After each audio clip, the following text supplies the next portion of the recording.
Blue star படம் வந்து censor board வந்து படம் பார்த்தாங்க. அது வரைக்கும் எனக்கு சென்சார்ல இந்த படம் பிரச்சனையே வராதுன்னு தான் நான் நினைச்சிட்டு இருந்தேன். நம்ம படம் பண்ணா கொஞ்சம் வந்து சில பிரச்சனைகளோட தான் சென்சார் போர்டு வந்து நம்மளை அணுகும். நம்ம ப்ரொடக்ஷன் நீலம் ப்ரொடக்ஷன் படம் சென்சாருக்கு வருதுனாவே அங்க நிறைய பேர் அலர்ட் ஆயிடுவாங்க. ஓகே இதெல்லாம் இருக்கு போது இல்ல பிரச்சனை வரப்போகுது அப்படின்னு வந்து அவங்க ரெடி ஆயிடுவாங்க. அதனால வந்து அப்படிதான் வந்து ப்ளூ ஸ்டார் சென்சார் வந்து அப்ளை பண்ணோம். ரொம்ப ஏமாற்றமா இருந்தது. ப்ளூ ஸ்டார் படம் வந்து வெளியாக கூடாதுன்னு சொல்லிட்டு டிஃப்ரெண்ட் ஒப்பீனியன் வந்துடுச்சு.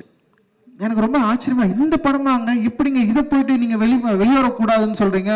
ஏன் இல்ல சில ப்ராப்ளம் இருக்கு, இதுல வந்து ரொம்ப கம்யூனலா இருக்குது. ஒருத்தர் வந்து பயங்கரமா அகேன்ஸ்ட் பண்ணிட்டாரு, ரொம்ப கம்யூனலா இருக்கு. மூர்த்தி அண்ணன் படம் இருக்குது, மூர்த்தி அண்ணன் வந்து அவர் ரவுடி அவரு, ஆனால் நீங்க அவருடைய படத்தை வச்சிருக்கீங்க, அவருடைய லெட்டர் இருக்கு இதுல அப்படின்னு சொன்னா எனக்கு ரொம்ப ஆச்சரியம். மூர்த்தி அண்ணன் வந்து எங்களை படிக்க வச்சாரு. அவரு மூர்த்தி அண்ணன் எங்களை படிக்க வச்சாரு. நிறைய பேர் வந்து எங்க ஊர்ல வந்து படிச்சதுக்கு அவர் தான் மெயின் காரணம். அவர் பெரிய லீடரு. அவர் எப்படிங்க நீங்க ரவுடியா சொல்லலாம் அப்படின்னு ஒரு கேள்வி எனக்கு வந்தது. அண்ட் வந்து இந்த படம் ரொம்ப கம்யூனலா இருக்குது. ஒரு தரப்பை வந்து பயங்கரமா குற்றம் சாட்டுதுன்னு சொல்லிட்டு ரிவைசிங் வந்து அதுக்கப்புறம் அவங்க என்ன பண்ணாங்கன்னா இது வந்து சென்சார் தரமாட்டோம்னு சொன்னதுக்கு அப்புறம் ரிவைசிங் வந்து நம்ம வந்து அப்ளை பண்ணோம். ரிவைசிங் அப்ளை பண்ணதுக்கு அப்புறம் வந்து சென்சார் வந்து நமக்கு வந்து கிடைச்சது. ரிவைசிங்ல வந்து சில பேர்களை மாற்ற சொன்னாங்க. டீம் பேர் ஆப்போசிட் டீம் பேர் வந்து மாற்ற சொன்னாங்க. அதுல இருக்கிற கேரக்டர்ஸ் பேர் வந்து மாற்ற சொன்னாங்க. அப்புறம் நிறைய விஷயங்கள் வந்து இருந்தது. அதுல ரொம்ப ஆச்சரியமா இருந்தது. ஒரு படம் ஒற்றுமையை கோருது, ஒரு படம் வந்து எல்லாரும் ஒன்னா இருக்கணும்னு சொல்லுது, ஒரு படம் வந்து இங்க இருக்கிற வந்து வேறுபாடுகளுக்கு எதிராக நம்ம வந்து ஒன்னா ஆகணும்னு சொல்லுது. அந்த ஒன்னா ஆகணும்னு சொல்ற ஒரு தத்துவத்தை கூறுற ஒரு படத்தை வந்து வெளிவரக்கூடாதுன்னு தடை செய்யற அளவுக்கு தான் இன்னைக்கு வந்து அவ்வளவு பேருடைய ஒரு என்ன சொல்றது மாற்று கருத்துடைய ஒரு சென்சார் போர்டு உறுப்பினராக இருக்கிறவங்களுக்கு வந்து அவ்வளவு பேர் இருக்கிறாங்க. அப்படின்றப்ப வந்து ரொம்ப ஒரு மோசமான சூழல் இருக்கிறத வந்து நம்ம வந்து பார்க்க முடியுது. அதை மீறி தான் இந்த படம் வந்து ரிலீஸ் ஆயிருக்கு. இன்னைக்கு வந்து ஒரு பெரிய அளவுல மக்கள் கிட்ட போய் ரீச் ஆயிருக்கு. ஒரு பெரிய டிஸ்கஷனை வந்து கிரியேட் பண்ணிருக்கு.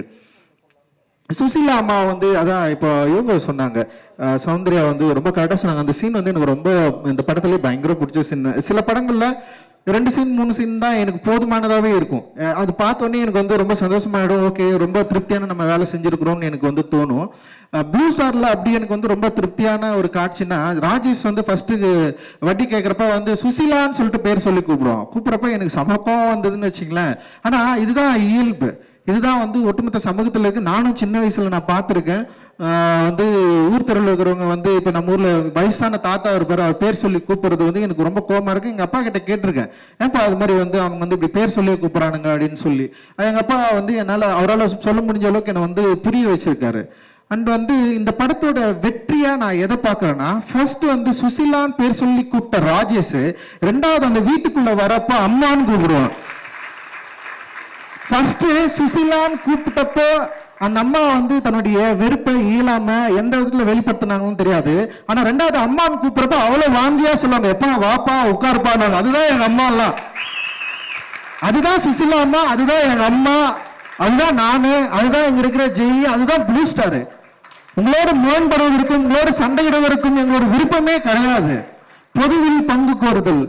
பொதுன்னா என்ன? இங்க இருக்கிற கிராமத்தோட நம்ம சேர்ந்து வாழணும். இங்க இருக்கிற வேறுபாடுகள் அற்ற ஒரு இடத்துல நம்ம வந்து வாழணும். உங்களுக்கும் ஒரு கோயில் இருக்கா, அந்த கோயில் எங்களுடைய கோயில், உங்க சாமி எங்களுடைய சாமி, உங்க அம்மா உங்க அப்பா எங்க அம்மாவா, எல்லாரும் ஒன்னா இருக்கணும். நம்ம எல்லாரும் ஒன்னா இருந்தாதான் இங்க இருக்கிற வேறுபாடை நம்மளால வந்து உடைக்க முடியும், களைய முடியும்னு சொல்லிட்டு ரொம்ப சாலிடா பேசின ஒரு திரைப்படமா ப்ளூ ஸ்டார் பாக்குறேன். அண்ட் வந்து அந்த சீனோட தொடர்ச்சியா இவன் வந்து அழுவான். ரஞ்சித் வந்து அந்த ஆனந்தி கிட்ட பேசுறப்ப வந்து அப்படியே அவன் கண்ணீர் ஊத்தும். அவன் பயமா நடிச்சிருந்தான் அந்த சீன்ல. எனக்கு வந்து ரொம்ப பிடிச்சிருந்தது. அண்ட் வந்து எனக்கு வந்து நான் அந்த படம் வந்து பாக்குறப்ப நான் தேம்பி அந்த காட்சியில நான் வந்து அழுதேன். ஏன்னா அந்த பெயின் வந்து உங்களுக்கு புரியணும்னா நீ அது மாதிரி ஒரு நாள் நீ உணர்ந்தாலே போதும். உன் வயசுல இருக்கிற ஒருத்தன் உன் அம்மாவை சுசிலான்னு சொல்லி பேர் சொல்லி கூப்பிடுறப்போ உனக்கு ஒரு ஜாதி திமிரு, ஒரு மத திமிருல நீ வந்து கூப்பிடல, உனக்கு ஒரு அதிகார திமிருல நீ கூப்பிடல.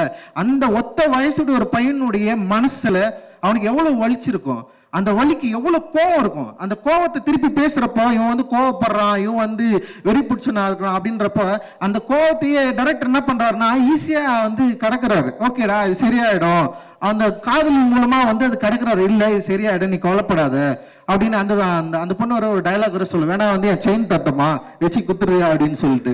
ஆனா அதே டைரக்டர் அந்த ராஜேஷ் என்ற கேரக்டரை மாத்துறதுக்கு வந்து ட்ரை பண்றாரு, அந்த ரைட்டர் வந்து மாத்துறதுக்கு ட்ரை பண்றாரு. மாத்தி அதே வீட்டுல வரப்ப வந்து சுசிலா அம்மான்னு சொல்லிட்டு ஒரு வாஞ்சியோட கூப்பிடுறது இருக்குல்ல, அந்த மாற்றத்தை விரும்புகிற மனிதர்கள் நாங்கள். அவங்க நாங்கள் ஸ்டேஜ்ல உட்கார்ந்து இருக்கோம். டெஃபினட்டா அந்த மாற்றத்தை நோக்கி நம்ம போகணும். அதுதான் என்னுடைய சினிமா வந்து பேசும், எங்களுடைய சினிமா வந்து பேசும். பொதுவா வந்து இந்த சினிமா பேசுறப்போ வந்து இவங்களுக்கு வேற வழியே இல்லையா, சும்மா இதையே பேசிட்டு இருக்காங்கன்னா பேசிதான் ஆகணும், வேற வழியில பேசிக்கிட்டே இருப்போம். ஏன்னா பிரச்சனை எனக்கு இன்னும் இருக்கு. சோ இந்த பிரச்சனை பேசுறதுனால இந்த திரைப்படம் வந்து வர்த்தக ரீதியா வெற்றி அடையுதா அப்படின்னா கிடையாது. எத்தனை திரைப்படங்கள் இந்த பிரச்சனையை பேசி வர்த்தக ரீதியா வெற்றி அடைஞ்சிருச்சு? எத்தனை படங்கள் வந்து இந்த மாதிரி பேசுறதுனாலேயே வந்து அதுக்கு ஒரு அட்டென்ஷன் கிடைக்குதுன்னா கிடைக்கவும் கிடைக்கல.